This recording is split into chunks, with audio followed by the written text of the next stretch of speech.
Global.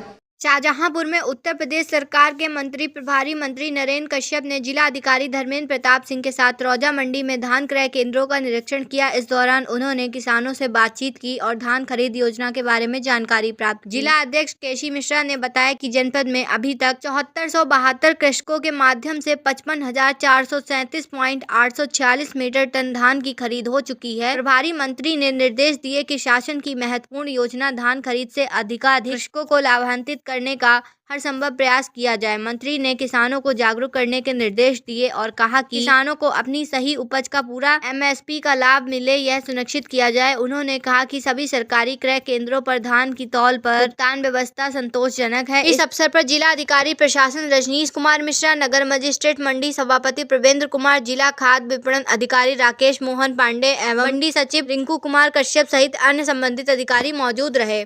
विधानसभा और लोकसभा के जो चुनाव होते हैं वो चुनाव एक मतदाता सूची पर आधारित होते हैं और उस मतदाता सूची में 18 वर्ष से अधिक उम्र के जिन भी लोगों के नाम होते हैं वही लोग वोट डाल सकते हैं।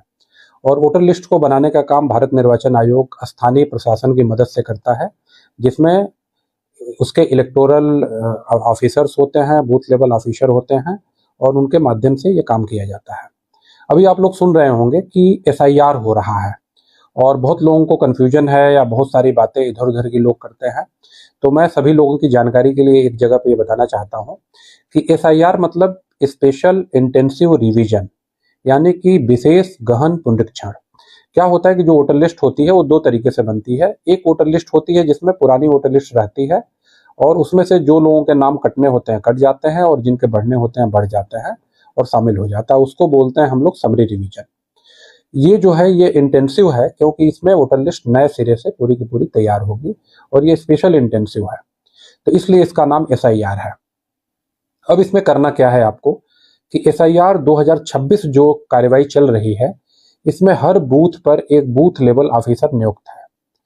2025 की वोटर लिस्ट में जितने भी व्यक्तियों के नाम हैं सभी व्यक्तियों के लिए एक एक गणना फार्म, जिसको एन्यूमरेशन फार्म बोलते हैं EF, वो जारी किया जा रहा है और प्रत्येक मतदाता को वो फार्म दिया जाएगा।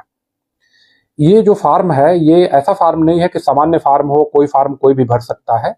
प्रत्येक मतदाता का अलग फार्म है।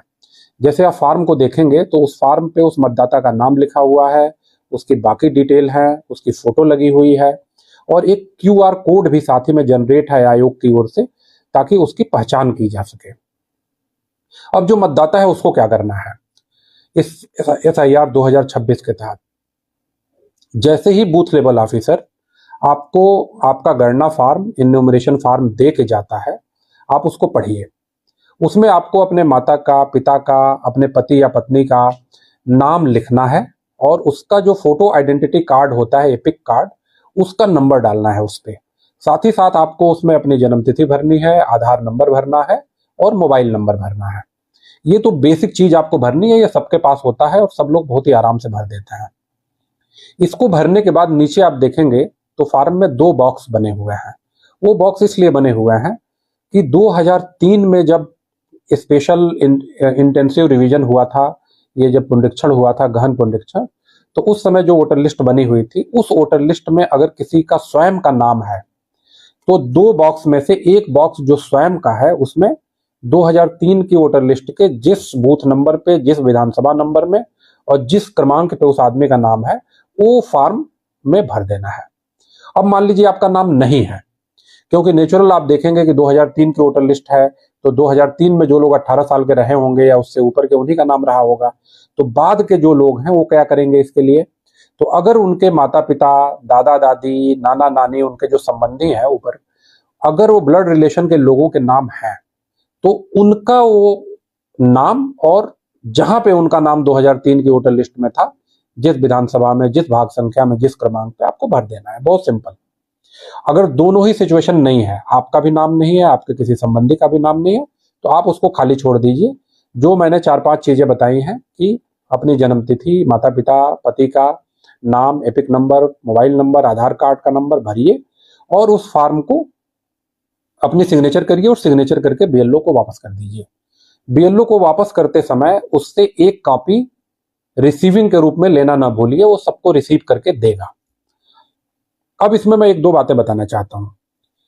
कई लोगों को लगता है कि फॉर्म इसलिए भरा जा रहा है कि उसके आधार पर नाम कट जाएंगे, बहुत सारी चीजें हो जाएंगी। इन सारे अफवाहों से दूर रहिए।